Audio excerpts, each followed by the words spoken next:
આજી રાત વારે ઊંઘ્યા નહીં, મને ઊંઘવા તો દીધો નહીં.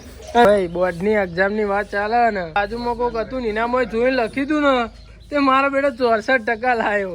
ઓળખ્યો લે મને કે હું ચમ ના ઓળખું મામી કે કોણ મગો આના જોઈને તો હું પાસ થયો કે બાજુ આખી બસ મને જોઈ રહેલી.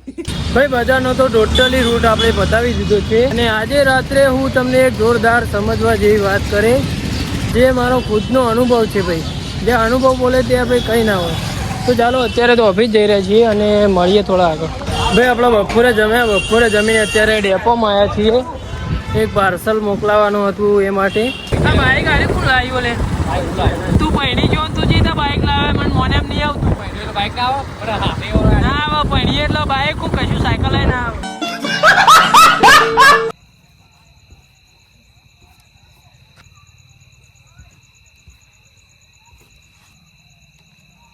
હે વેલ અમે ફેમિલી ગુડ મોર્નિંગ, કેમ છો? આઈ હોપ તે બધા મજામાં છો. તો આપણો ડેલી લાઈફસ્ટાઈલ વ્લોગનો આજે દિવસ છે 95 દિવસથી આપણે કન્ટિન્યુ વિડીયો બનાવીએ છીએ. તો તમને ખબર જ છે ડેલી આપણા જીવનમાં શું થાય છે તમને હું બતાવું છું. 95 દિવસથી કન્ટિન્યુ અત્યારે આપણે નોકરી જવા માટે નીકળીએ છીએ અને બેબી બેન આપણા માટે ટિફિન બનાવી રહ્યા છે. તો ભાઈ ટિફિન બધું કમ્પ્લીટ બની ગયું છે, આપણે ચા પી લીધું છે અને હવે આપણે નીકળીશું નોકરી જવા માટે. અને પહેલાં તો રંજીતભાઈ આવ્યા છે તો એમને બોલાવીને એમને કહીને પછી આપણે નીકળી નોકરી જવા માટે. તો ચાલો બોલો. શાંતિ ભાઈ હાલે આ થેલો લઈને હેડ્યો નિહાળ જુલોમાં મોકલો હેરી 10માની પરીક્ષામાં આ વિદ્યાર્થી ઉપડ્યો છે બરોબર. Best of luck, congratulation. ના કોંગ્રેચ્યુલેશન ના કહેવાય પણ એટલે પણ જો તો ભાઈ આ મહેમાન આવ્યા આમ તો સેલ્ફી બતાવજો હું જો લાગે અરે જેવા લાગતા હોય વાહ એમાં આગળ ઉઠાઈ પણ એ તો ખબર આ બધા રાતનો વિડીયો નહીં જોયું કે તમે હાલ ઉઠ્યા હોય નાયા નહીં એવી ચિંતા નહીં કરો, બધો ખબર જ છે. પણ ભાઈ આજી રાત વારે ઊંઘ્યા નહીં, મને ઊંઘવા તો દીધો નહીં અને સવારમાં વહેલા ઉઠીને ફોન ને બોન ખખડાવી. એટલે પણ અમને તો ઊંઘવા દો એમાં એમાં કમાલ ખખડાવી. એટલે કમાલ તો ખખડાવવાનું આવતું ત્યાં કને ખખડાવી દઉં તો મને ખબર મહેશ ઉઠ્યો તો મારા અંગાત. મહેશ તો શું કરું કરે કોઈ ખબર જ નહીં. આ કમાલ અંદર શું કેવું થાય તમારું? શું પ્રોગ્રામ આજનું કોઈ ખબર નહીં પડી મને કાલના આવ્યા. પણ આજનો પ્રોગ્રામ એવું છે કે આજથી ધોરણ 10ની અને 12માની પરીક્ષા બોર્ડની પરીક્ષા ચાલુ થવાથી તો જે પણ વિદ્યાર્થીઓ છે તો શાંતિથી પેપર લખે, જે તૈયારી કરી હોય અને જેટલું પણ વાંચ્યું હોય ભગવાન ઉપર આસ્થા રાખવાની. બીજું તો બધું બરોબર છે કે પેલું કહેવાય છે કે ભાઈ આખા વર્ષની જે મજૂરી છે ને એ આજે રંગ લાવશે. એને મારે જેવું તો કહો કે ચોરી કરવી હોય તો થોડી ટેકનિકથી કરજો. ના ના એવું શીખવાડા ને પ્રેક્ષકને. ના યાર પેલો ગણિતનો પ્રમેય આવે ને હું તો લખીને જતો ખબર આટલા ઓમ કને ખબર પડવાની કયો બુસટ પાછળ એ રીતના આખું લખીને જોતું અને કમ્પ્લીટ પૂછવાનું હતું કમ્પ્લીટ લખ્યું હતું મેં આ રીતના. આટલા જ ભાઈ આ જો તમને શીખવાડ્યું ઓમ આટલા લખી અને જવાનું. બધો બુસટ બોર્ડની પરીક્ષા વખત બધા અંદર અલગ અલગ વિષયોના પ્રશ્નો હતા તો કશો હતો નહીં. 10માં તો ભાઈ આપણે પાસ થઈ ગયા, 12માં તો ભાઈ માસ પ્રમોશન મળ્યું, કોલેજમાં અટકાઈ ગયા. આ કોલેજમાં 2 સેમમાં એટી હોય મેં ખાલી મસ્તીના કારણે આવી ગયો. એને સોલ્વ કરવા માટે શોર્ટકટ રસ્તો કોઈ શોર્ટકટ રસ્તો પરીક્ષા શોર્ટકટ કોઈ રસ્તો આવે નહીં.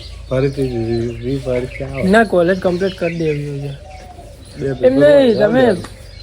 તમે પરીક્ષાની કાલની વાતો કરો પણ તમારે કરવાનું શું હોય એ તો કેવો મેન હોય ને. આપણે જઈશું આપણે ધોરણ 10ની 12ની જે પણ જો બોર્ડ એક્ઝામનું જે સેન્ટર હોય તમારે વિદ્યાર્થીઓની મુલાકાત લઈશું. એવું એટલે તમે ખાલી એમનામ ખાલી પરીક્ષાને લગતી ચર્ચા કરવા જાય હોય તે તમે આવો ઊંઝામાં ઊંઝા જ છો. ઓકે ચાલો તમે ભાઈ આપણે નોકરી જવા માટે નીકળીએ. એટલી બધી યાર વાત કરાય તમે યાર કોઈ બોલતા જ નહીં જલ્દી. ચાલો રંજીતલાલ તમારે કહેવાનું હતું યાર કે ભાઈ આ ટાઈગર પેલા અંદરથી બહાર અંદરથી પેલા ભાઈણમથી એન્ટ્રી મારો તો ભાઈ એન્ટ્રી વાળો વિડીયો પેચલ ઉતારો જ મહેશનો. મહેશ ઉભો રે બહુ તારી ઉડાડી દીધી હોય તારી તારીફ કરી દઉં હોય ભાઈ. બોર્ડની એક્ઝામની વાત ચાલે ને એટલે મહેશની થોડી વાત કરી દઈએ આપણે. તો મહેશ બાજુમાં કોક હતું ને એનામાં જોઈને લખ્યું હતું ને તે મારો બેટો 64% લાવ્યો બાજુમાંથી જોઈને લખીને. તે વિચાર તો કરો. હું એક દાડો ભેગો થયો રસ્તામાં પાછું રાજ થોડું એક દાડો રસ્તામાં ભેગો થયો રહ્યો તે સાચું બોલજો, માનજો. અમે બધા તો પાછું રાજ કે પડતા રહ્યું જલ્દી બોલો મોડ. બે દાડો અમે મામા ઘેરથી આવતા હતા બસમાં હા. તે બસમાં ભેગો થયો. હું કીધું કરી લે પેલા એ ભાઈ બાજુમાંથી લઈ જઈએ. ઓળખ્યો લે મને કે વચમ ના ઓળખું મામી કે કોણ હું કહું આના જોઈને તો હું પાસ જેવું કે બાજુ તે આખી બસ મને જોઈ રહેલી. કેવું કહેવાય પણ બાજુમાં જોઈ લસીને 64% લાવ્યો એવું કરે ખબર એરો સેન્ટિંગ માં જાય ભાઈ. મને જવા દેજો નોકરી પણ જબર ના કહેવાય યાર. ભાઈ મહેશભાઈ આપણો બાજુમાંથી જોઈ અને પાસ થઈને 64% લાવ્યા. એ વિચાર કરો. કોઈ નહીં. આજે હું જવા મોડું થાય ભાઈ. અરે કાલે આજ રસ્તો સુરેશભાઈ ભેગા થયા લજુ સુરા ઉપર જલ્દી ભાઈ દોડ પાઉચ વેટ દીધેલું. તો ભાઈ આપણે નોકરી જવા માટે નીકળ્યા છીએ ચાલતા. હવે બાઇક મળશે એટલે આપણે નીકળીશું.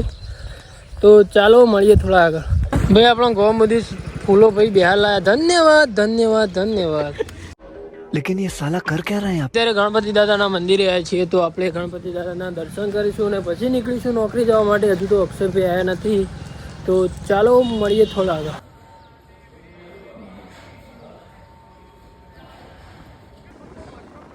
ભાઈ આપણે ઊંઝાઈને બધો બજારનો માલ નીકાળ્યો. બજારનો માલ નીકાળીને હવે આપણે જઈશું આગળ. અને ભાઈ અત્યારે તો 10માની પરીક્ષા ચાલુ છે, બોર્ડની એક્ઝામ.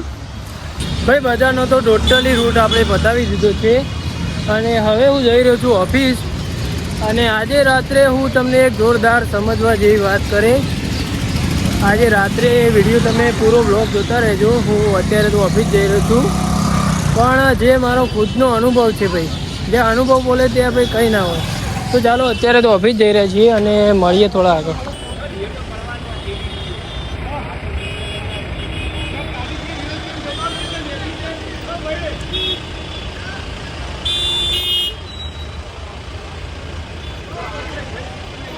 ભાઈ આપણે બપોરે જમીને અત્યારે ડેપોમાં આવ્યા છીએ. એક પાર્સલ મોકલાવાનું હતું એ માટે. ભાઈ આખો દિવસ કામકાજ કરીને અત્યારે આપણે નોકરીથી જઈ રહ્યા છીએ ઘરે. તો ભાઈ આજે આપણે કોની સાથે ઘરે જઈ રહ્યા છીએ જો તમને બતાવું. અમારો સહારો એટલે બધું સનભાઈ યાર આપણે કીધું મહેશભાઈ કે આપણે ઘેર આવવાનું એટલે ભાઈ શેખ ગોધી ચોકથી મહેશભાઈ રિટર્ન પાછા આપણને લેવા માટે. ભાઈ કા પ્યાર. તો ભાઈ આપણા મહેશભાઈના હારે એવું જઈશું ઘરે. અને પેલી હું તમને વાત જણાવી હતી કે એક વાત કહેવાની છે જે જાણવા લાયક છે અને મારા અનુભવથી કહું છું તમને. તો ચાલો ઘરે જઈએ. ઘરે જઈને આપણે કહીશું બધું. એ બોલો રવિભાઈ કેવું હો કે તમારે બસ તમે કોઈક જબર મારી ઉડાવો.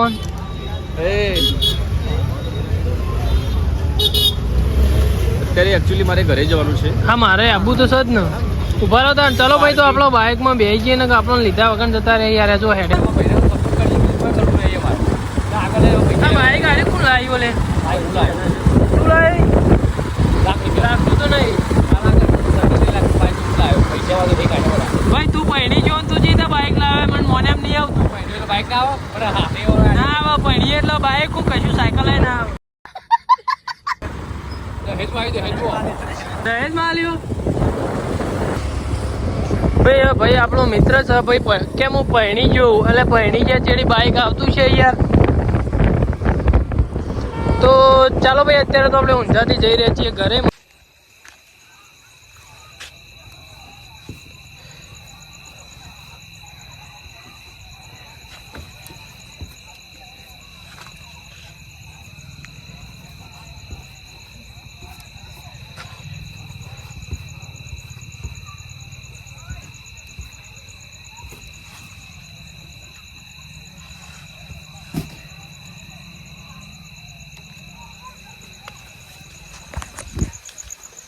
હાજી શું કરો?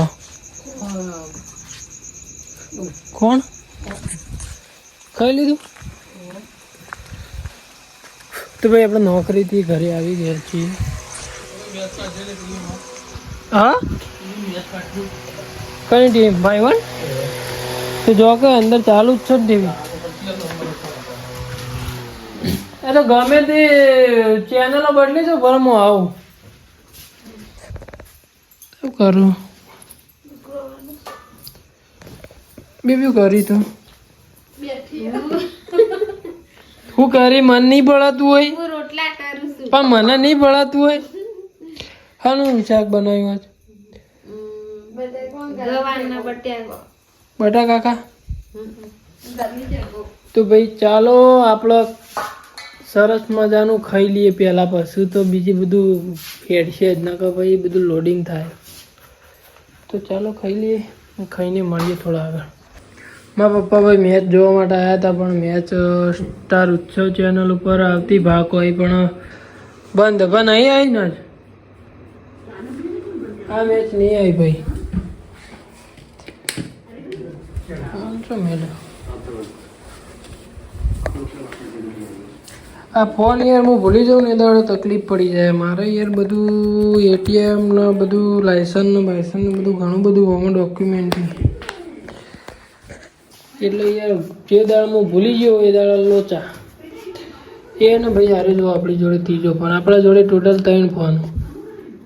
હાર્યો આ તો આઈફોન આપણા જોડે હ, પછી હાર્યો આપણે પહેલાં વાપરતા એ, અને હારે ફોન મારે એડિટિંગ માટેનો હતો પિક્ચર.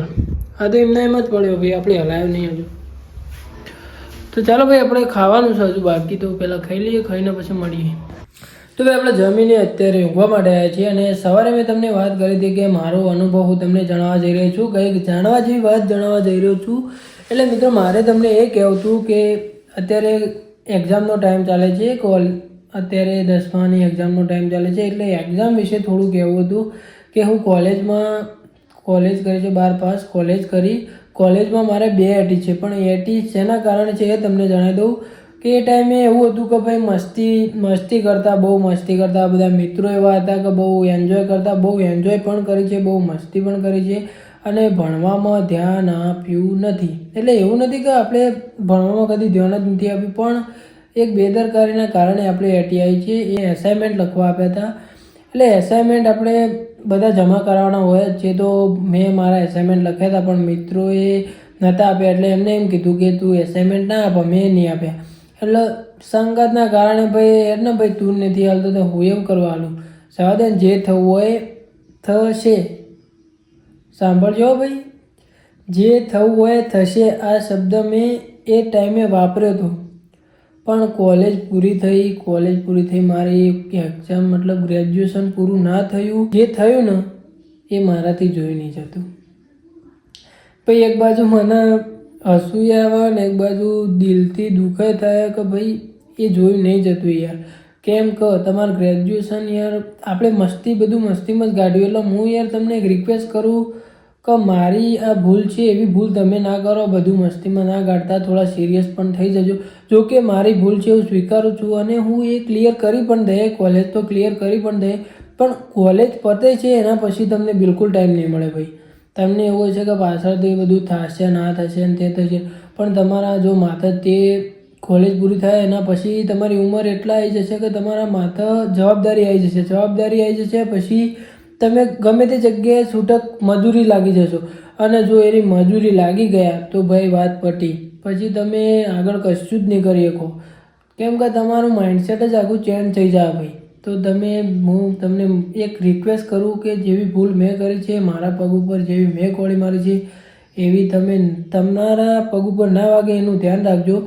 મારા એક સાહેબ કહેતા, હું ભણતો ત્યારે સાહેબ કહેતા કે દરેક અનુભવ જાતે લેવો જરૂરી નથી, કોકને જોઈને પણ શીખી લેવું જોઈએ. એટલે આ મારો અનુભવ છે અને હું તમને કહું છું કે આ અનુભવથી તમે શીખી લેજો. બધું મસ્તીમાં ના કાઢતા ભાઈ. કોલેજ પછીનો સમય અને પાછળનું જીવન બહુ ટફ હોય છે, બહુ એ સમય આપણે એન્જોય કરીએ છીએ પણ એના પછી બહુ પછતાવો થાય છે. એટલે થોડા સિરિયસ થઈ જજો. ગ્રેજ્યુએશન કમ્પ્લીટ હશે તો વધારે તો નહીં પણ 20,000 સુધીની તો જોબ તમને મળી રહેશે. તમારી કોલેજ પૂરી થાય એના પછી તમારા ભાઈ જવાબદારીઓ જ આપવાની, જવાબદારીઓ આપશે ને ભાઈ એના પછી તમારા પૈસા જોશે જ. અને પછી તમારે ના છૂટકે જો છૂટક મજૂરી ના જવું હોય તો ભાઈ કોલેજ કમ્પ્લીટ કરી દેજો. એટલે કોલેજની વાત નથી કરતો, દરેક એક્ઝામની વાત કરું કે તમે રમતમાં મસ્તીમાં ના કાઢતા. ભાઈ અમુક ઘણી બધી ભાઈ મારી ભૂલો છું, ઘણા બધા કારણો પણ છે મારી ભૂલોના, એ બધું હું સુધારી રહ્યો છું અને હું સુધારી પણ દઈએ. હું તો કોલેજ ક્લિયર કરી દઈએ, ડોન્ટ વરી. પણ તમને કહું છું કે સમય પૈસા અને બધું બગાડવા ના થાય એ પ્રમાણે તમે ધ્યાનમાં રાખજો આ વાત. તો અત્યારે તો આપણે ઊંઘવા માટે આવ્યા હતા અને આજનો બ્લોગ તો આપણે અહીંયા એન્ડ કરીએ છીએ. તો ચાલો bye bye, thank you so much for watching. જેને પણ આપણો વિડીયો જોયો એને દિલથી આભાર. અને તમે મારી ચેનલ ઉપર જો નવા જોડાયા છો તો સબસ્ક્રાઈબ કરો મારી યુટ્યુબ ચેનલને. લાલ કલરનું જે બટન છે એને દબાવો, લાલ કલરનું બટન દબાવીને જે બેલ છે એને ઓલ ઉપર દબાવો, જેથી કરીને હું નવા વિડીયો અપલોડ કરું એની પહેલી જ નોટિફિકેશન, પહેલો જ મેસેજ તમારા ઉપર પડે.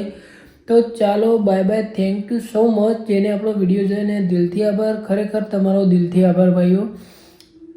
તો ચાલો બાય બાય, મળીએ 96મા દિવસે. તો thank you so much, bye bye.